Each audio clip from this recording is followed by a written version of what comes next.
días, ¿cómo les va? Bienvenidos. Bueno, tengo malas noticias para aquellos que quieren salir afuera porque hoy se quedan adentro, segurísimo, porque todavía no ha salido el sol, no ha asomado.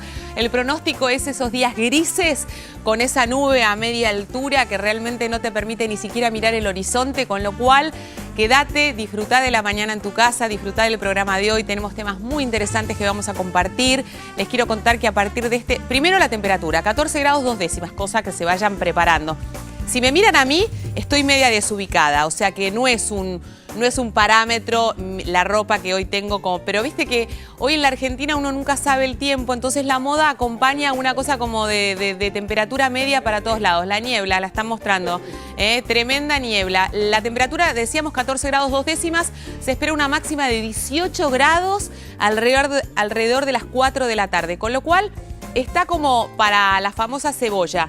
Te pones algo de manga corta, después un saquito, después por ahí una campera, inclusive hasta por ahí un impermeable y después te empezás a sacar las cosas. Y terminás como yo, en musculosa. Bueno, ¿nos querés llamar? Podés hacerlo al 011-4535-0705 o 011-4535-0706.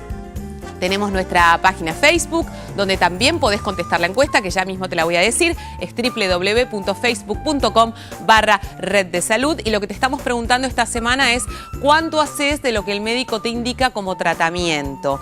Esto que es fundamental y que muchas veces no le prestamos demasiada atención o no le damos el lugar que corresponde. Cumplir con la medicación o con el tratamiento. Por ejemplo, hoy vamos a hablar de temas traumatológicos también.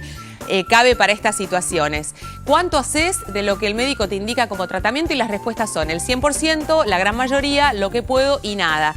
Y yo hacía mención a lo traumatológico, porque hoy vamos a hablar justamente de la hernia de disco.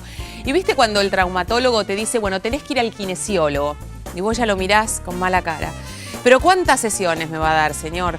Y bueno, vas a tener que ir 10 sesiones al kinesiólogo porque esta manera te va a ayudar a la rehabilitación. Estoy poniendo un ejemplo. Fuiste una vez, fuiste 2 veces, a la tercera te sentiste un poco mejor, a la cuarta dejaste de ir. El tratamiento no lo hiciste. Por ende, al no cumplir el tratamiento, posiblemente lo más que seguro es que no estés curado. Así que de eso vamos a hablar mañana, día viernes, vamos a desarrollar este tema profundamente. Les decía, uno de los temas del día tiene que ver con la hernia de disco, una afección bastante frecuente, muy dolorosa, muy molesta, muy inhabilitante, así que vamos a hablar con un especialista, una eminencia del tema que nos va a contar todas las novedades de cuáles son los síntomas y fundamentalmente cómo debemos tratarla. Vamos a hablar del andador, un polémico andador, que ya inclusive acá en el piso les cuento que ha generado cierta polémica. ¿Por qué? Porque los padres vamos casi con las manos así, pidiéndole al pediatra que nos autorice la utilización del andador porque sentimos que el andador le permite al bebé tener cierta independencia, moverse de un lado al otro, pero sabemos, y lo tenemos así como un pajarito, que el andador puede ser peligroso, inclusive si tenemos desniveles en la casa, porque puede provocar accidentes no deseados, que podríamos haber prevenido, con lo cual no son accidentes. En fin, hay como una polémica, así que Sergio nos va a hablar de este tema en un rato también. Y otro de los temas tiene que ver con la sensación de estar enfermo permanentemente. Esto de que creo que tengo tal cosa, creo que tengo tal otra. Escuché en la tele estos síntomas y me da la sensación que esto es lo que yo tengo. Voy a ir al clínico, vuelvo a ir al clínico. El clínico le dice, no, señora, señor, usted no tiene nada. Clínicamente se encuentra muy bien. A los 15 días vuelve. Bueno. Hablaremos con los 2 especialistas que tratan al hipocondríaco, al clínico, que es quien lo recibe, y también al psiquiatra, a quien se lo deriva. Esto en un ratito. Ahora me voy con Sergio. ¿Cómo te va? Buen día, Dolores. ¿Cómo estás? Quiero confesar públicamente que un poco hipocondríaca me he transformado. Y también con el programa, y muchos televidentes también, porque escuchan, uy, tengo tal cosa, pero yo tengo eso, y también tengo lo otro. Porque o siempre sea que, tenemos un poco de todo, claro, ¿viste? Ahora encima los vamos a convencer que también son hipocondríacos. No, así que no, también no. eso. No, vamos al nudo de la cuestión y vamos a hacer justamente la diferenciación entre el tomar conciencia de que hay aspectos o síntomas o cuestiones que nosotros tenemos que considerar para hacer la consulta de manera adecuada, de manera pertinente y llegar a un diagnóstico precoz y que tengamos una mejor evolución, etcétera. Como siempre insistimos, cuanta más información tenemos, mejor posibilidad de elegir también tenemos y de tratarnos. es muy distinto a aquel que se levanta a la mañana y siempre piensa que está enfermo. Totalmente. ¿No? Bueno, decías ¿estabas preocupada por Boca? Te escuché ahí peleándote con el... Ni preocupado estoy. No, yo tampoco estoy preocupado. Ni preocupado. Te aviso. Ni ¿Sabes preocupado. la sensación Es más, que tengo quise de apostar, Boca? sí. Viste que es como que ¿por qué dicen? Acá escucho comentarios. Sí, algo bueno, están diciendo. Sí. Bueno, sí. lo que te quiero decir es que tengo la sensación, viste que de menos a más. Uh-huh. Esa sensación. Es la Copa bostera. Libertadores y podría llamarse Copa Libertadores Boca Juniors ya dentro de poco. Pero bueno, no, yo tampoco soy así. Me quiero diferenciar yo en quise esto, apostar hoy y nadie quiso apostar. Te quería contar ¿Sabés que las esto apuestas hacen mal a la salud? ¿Ah, sí? Sí. Y al bolsillo, también me acá indica. Así que no apuestes, no lo digas en tele. No, quería contar, dijiste que viniste en Musculosa. Ayer mi papá me dice, ¿hay calefacción ahí adentro? Porque, me muero. Porque esta chica Dolores está muy desabrigada. Ay, me muero. ¿Cómo se llama tu papá? Bernardo. Bernardo, gracias por preocuparte por mí. Sos un amor. Te mando un beso grande. Bien, vamos a contestarle a Milagros Suárez de Corrientes. Viste que vienen por tanda los mensajes. Hoy son todos los dos son de la región mesopotámica. Ayer eran todos de la zona sur de Gran Buenos Aires. No sé por qué, pero vienen así. Milagros Suárez de Corrientes está muy preocupada porque dice que su hijo de 6 años tiene adenopatías, adenomegalias axilares. O sea, que tiene ganglio inflamado, un ganglio o más inflamados en la axila. Quiere saber a qué se puede deber esto y ella, pobre, piensa lo peor. En realidad, las enfermedades malignas son muy infrecuentes. Puede tener un montón de otras cosas y la menos frecuente de todas seguramente va a ser la enfermedad maligna a la cual vos le tenés tanto miedo. Esto puede deberse a alguna lastimadura en el brazo que se le infectó, alguna, se llama enfermedad por arañazo de gato, un gato te araña y por una bacteria en especial se inflama un ganglio. Puede ser, antes se veía mucho cuando a los 6 años daban de nuevo la BCG, supongo que ya no se la habrán dado a tu hijo de 6 años, pero si por casualidad se la dieron porque no la tenía antes y todavía no cumplió los 6 años, bueno, esto también puede generar una adenopatía, alguna adenomegalia axilar. Yo te digo que si mi hijo llega a tener eso que estamos mostrando en imágenes, me asustó de verdad. Te asustás. ¿No? Por eso Milagros fue al médico y ahora está esperando los resultados de los análisis. Pero no pienses en esperar los resultados de los análisis, obvio. Seguramente va a ser algo inflamatorio que con antibiótico probablemente se cure. Así que bueno, estate atenta, seguí las indicaciones del médico y vamos a ver qué es lo que pasa. Karina de Concordia. Karina dice que me quiere preguntar a mí qué es lo que recomienda cuando uno le duelen los músculos, los tendones y los ligamentos de la columna. Lo que te recomiendo, Karina, es que averigües por qué te duele, no tomar algo para el dolor o ir directamente al kinesiólogo sin haber visto al traumatólogo. Tenés que ver por qué te duele y específicamente hoy no te pierdas porque viene el doctor Agrasso y vamos a estar hablando del tema de la hernia de disco que puede llegar a ser uno de los motivos por los cuales a vos te duela. Pero qué increíble que la gente sepa diferenciar los tendones, los músculos y qué más dijo. Y los ligamentos. Vos decís, a mí me duele todo, me quiero sacar la espalda de encima. Yo sería incapaz de señalarme una región de la espalda y decir, me duele este ligamento. Impresionante, Karina. Bueno, vamos a compartir ahora, habíamos mencionado esto del ser hipocondríaco, que no hay que tomárselo en broma definitivamente, es una situación que genera mucha angustia porque aquel que lo padece piensa que permanentemente está enfermo, acude al clínico de manera recurrente y por eso es tan importante este médico clínico, este médico de cabecera, que a uno lo revisa una vez, que lo vuelve a revisar a la segunda vez, que tiene su historia clínica y que puede diferenciar cuando definitivamente esta persona viene por un problema que está más vinculado a lo psiquiátrico, a lo psicológico, que a lo biológico. Vamos a escuchar al clínico. Algunos pacientes vienen en forma reiterada a consultar por sentirse enfermos, como que ellos generan enfermedades que no tienen, pero bueno, el paciente asume que está enfermo. Y la verdad que a veces es un desafío para el médico clínico, porque por un lado hay que a veces descartar realmente que no tiene tal patología, pero cuando uno interroga al paciente, conoce la problemática, aparte de revisar las historias clínicas de estos pacientes que vienen reiteradamente por distintos problemas, que generalmente ellos generan su propia enfermedad, uno asume que el paciente tiene hipocondríasis. Sin entrar en el hipocondríaco, que es una patología crónica, el paciente que está permanentemente enfermo. El paciente se siente enfermo, o sea, no es que piensa que todo pasa por su cabeza.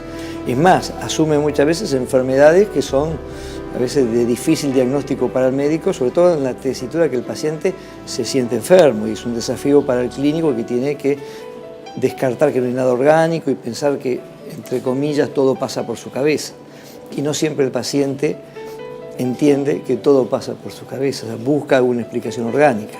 Y eso a veces pone una especie de enfrentamiento cuando el médico clínico dice, mire, yo acá no encuentro nada, y el paciente mantiene la tesitura de que algo tiene que haber. Acá lo que vemos con más frecuencia es el paciente que vuelca a su cuerpo problemas de ansiedad, problemas de depresión. O sea, hoy el paciente que está deprimido no viene a la consulta porque está triste. Viene porque le duele la cabeza, viene porque está cansado, le viene a pedir al médico vitaminas. Realmente el paciente hipocondríaco no es el modelo más frecuente que vemos, pero asumimos que es una problemática crónica, pacientes con desórdenes de tipo psicosociales.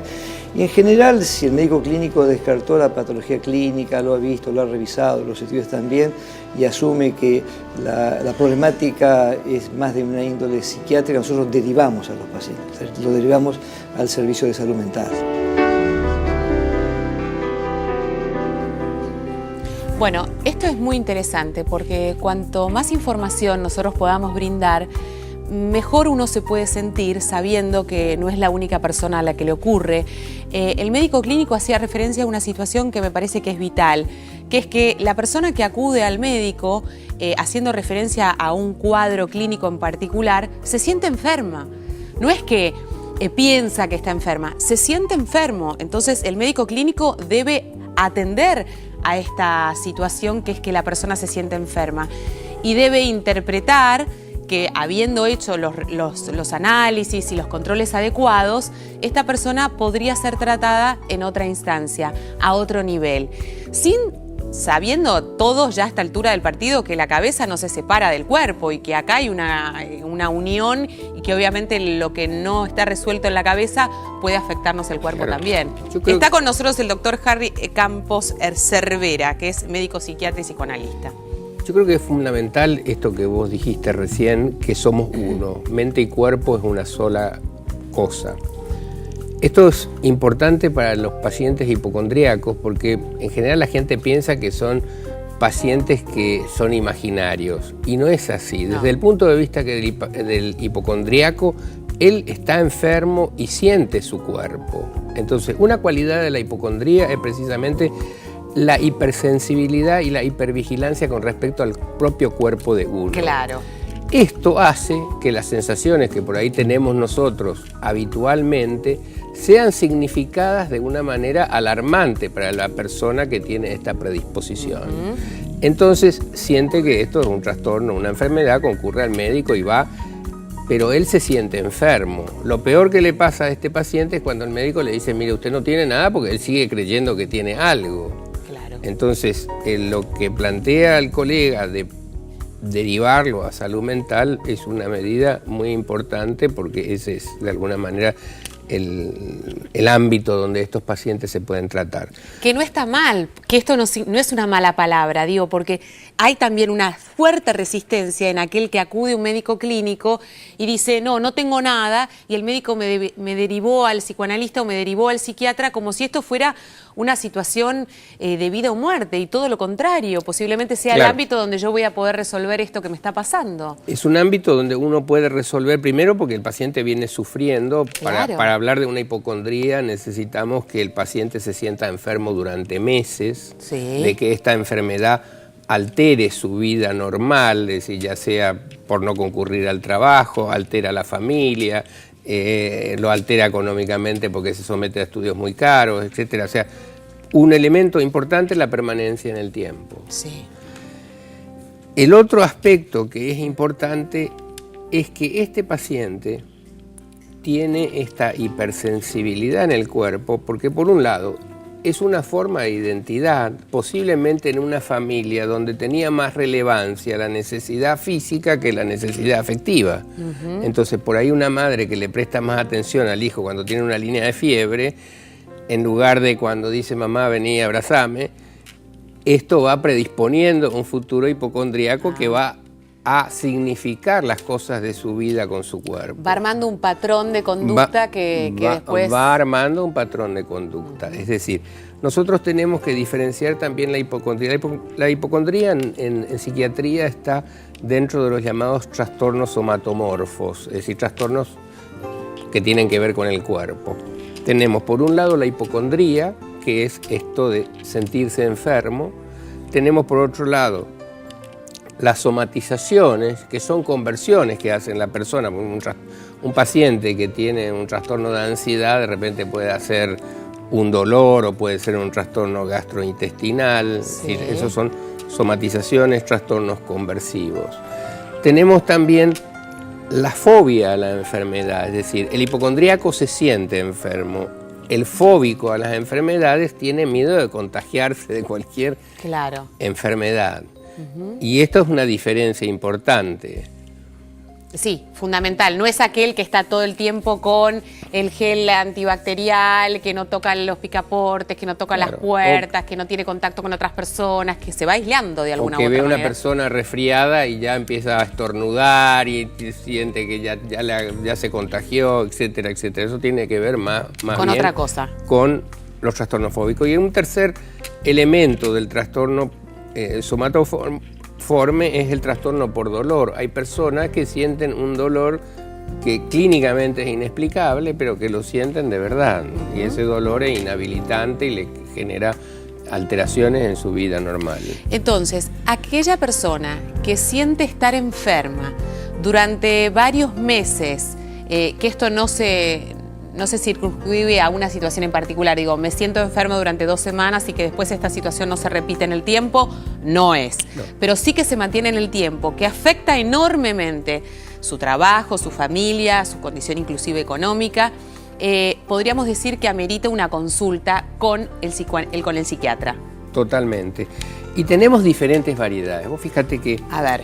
Hay personas que, por ejemplo, es decir, con miedo a las enfermedades, que no se hacen un chequeo que deberían hacerse por miedo a lo que van a encontrar.